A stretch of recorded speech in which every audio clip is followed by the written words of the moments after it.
Hi, welcome to our YouTube channel, Mama Chow and Spicy Wonton. Today's today's our second episode. We're doing this virtually because we're not together for the holidays.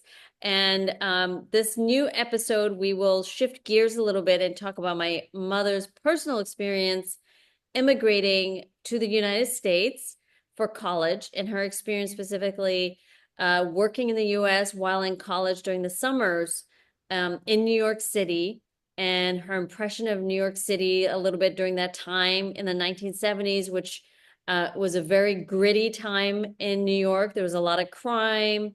There are movies like Serpico and many other gritty crime movies set in the 1970s. And my mother was working at a restaurant at that time. And Summer. yes, and she in the summertime during college, and she experienced or witnessed very interesting immigrant experiences from others working in the restaurant, including some immigrant raids, which is a very hot topic these days with the new Trump administration's decree and executive order on immigration. But with that, I just want to turn over to my mom to briefly talk about her views, perspectives coming to New York in 1970s. Mom? Okay, okay. I went to United States in early 1970 after graduating from the college in Hong Kong. And I went to LSU at that time. There's two reasons. I did not choose that LSU. I don't have much choice. The number one reason was very reasonable price. The other university too expensive.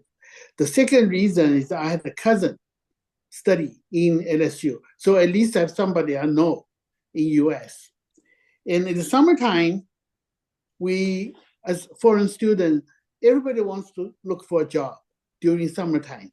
But by then, with the student visa, summertime legally you can work just for summertime. So for the 2 summer, I was living in my aunt's apartment.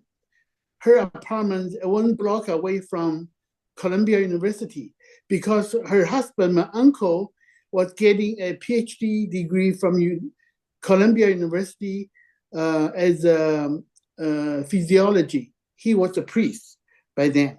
So I lived with them. Because their connection through the church, they led me a job as a waitress in New York City, Chinatown. It is a Chinese a restaurant. So I'm not afraid to work because it's illegal. But I don't know whether it's still the same policy or not now. And that restaurant owned by the owner. His name is Xiao Cui. I don't know his name.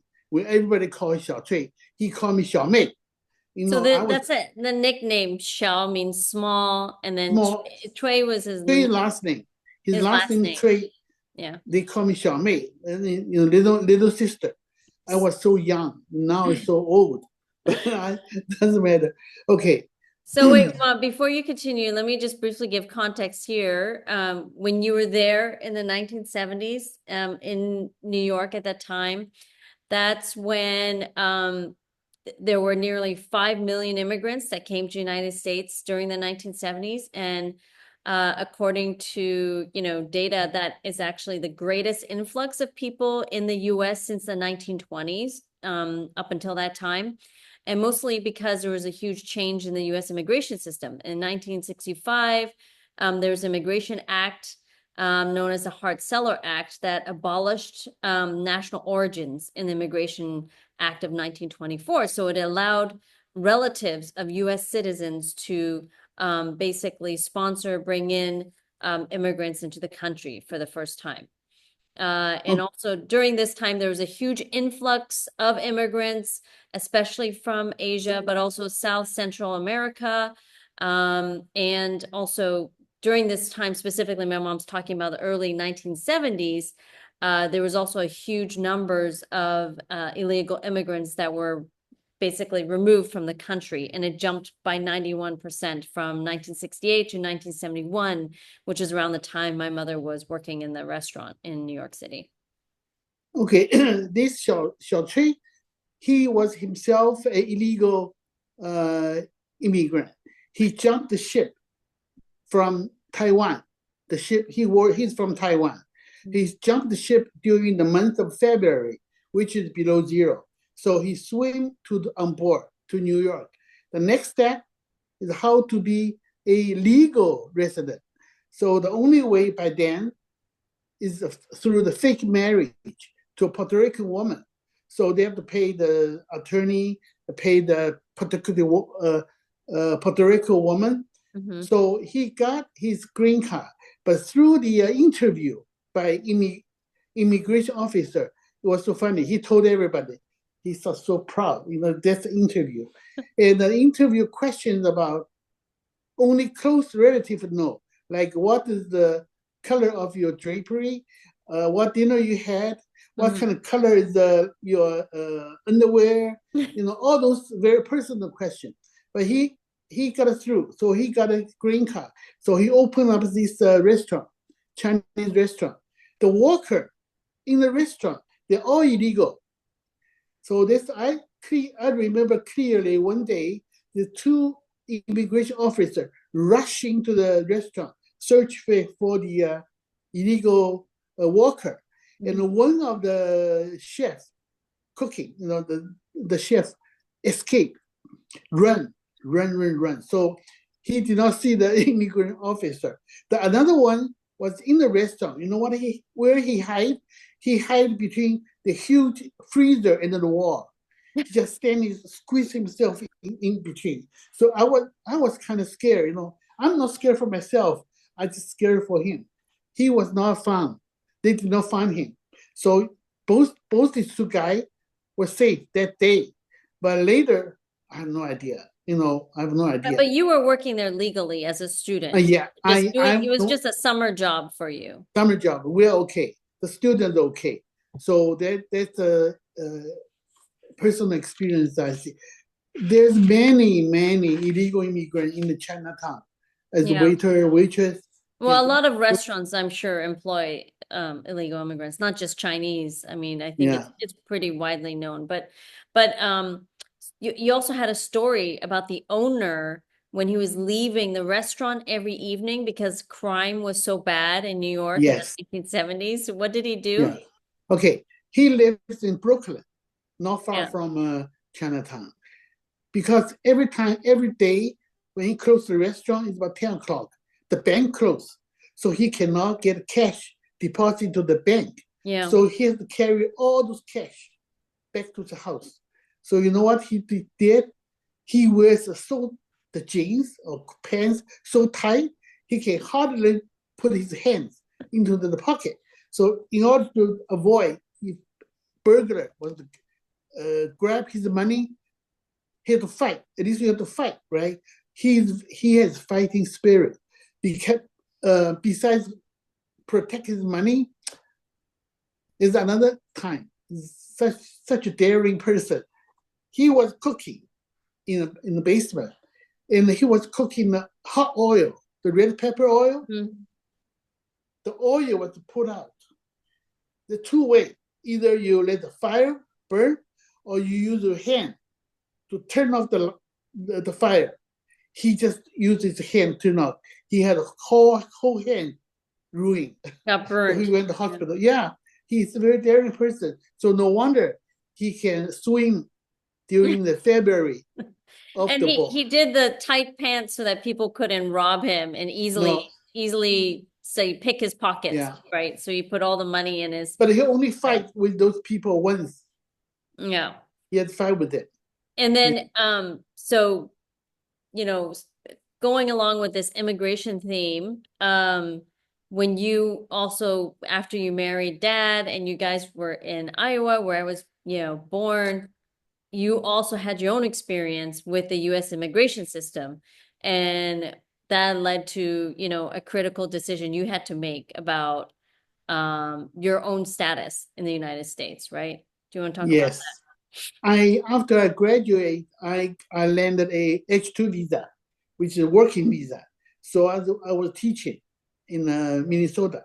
So I have a colleague who's from Hong Kong. He told me he applied immigrant to Canada, Hmm. but you have to off the off the country then to the Canada. I was in the United States, so I Yeah, can apply. but what was Dad's status? I mean, he was working at DuPont. He He was had DuPont. an MBA. He was sent back to Hong Kong. So he was working for DuPont Hong Kong. Yeah, I and you, we were in Minnesota. right. I was teaching. So the guy told me, why don't you try to apply to Canada? Because I can apply. I was in US. If I Yeah. in Canada, I cannot. You have to be off the country. But the only So reason why you were applying is because Dad had some difficulty getting an employer sponsorship to US for him to for get a him. card in the Yes. US because he was working in the US for DuPont. Yeah. They also then sent him to Hong Kong briefly, but ultimately he wanted to stay in the United States, but he could not get a working visa, even though he had an MBA from the United States. He went to LSU, and his boss was trying to support him for a visa, but that didn't work out. And so that's why you were talking to your colleague about Canada, and that's what led you to decide to try that. Yeah. So your father was in working in Hong Kong. So one day I called him. I said, "Let's go." They go where? I said, "Go Canada." I applied to Canada, got approved because of my background. So Yeah. so I went to Well, Hong not Kong. just your background, also Dad's background. I mean, he was But working. this time I applied. Yeah. But you So have to apply for the family, right? I mean, don't you have to yeah, apply everybody's, not just you. yeah. So Yeah. that's how we immigrant to Canada. Yeah. Well, so I mean, this is obviously a timely topic. I know we're wrapping this up, but because right now Trump, as said earlier, just issued executive orders for immigrants and raids potentially this week. That's something that you, Mom, experienced or witnessed, not experienced, you witnessed that in the 1970s. And it's also something that our family had to experience, even having a high education. My dad with an MBA working at DuPont, um, it wasn't easy getting sponsorship to stay in the United States. And so as a result, that's why you guys left for Canada. My mom, applied, to go to Canada. So even though I was born in the US, that's what led to that kind of key decision. My my decision was pretty good. Canada is a great country. So this concludes our second episode of Mama Chow and Spicy Wonton about my mom's immigrant experience, a little vignette about that. So thanks everybody for watching. Please don't forget to like and subscribe to our channel. Thank you. Bye.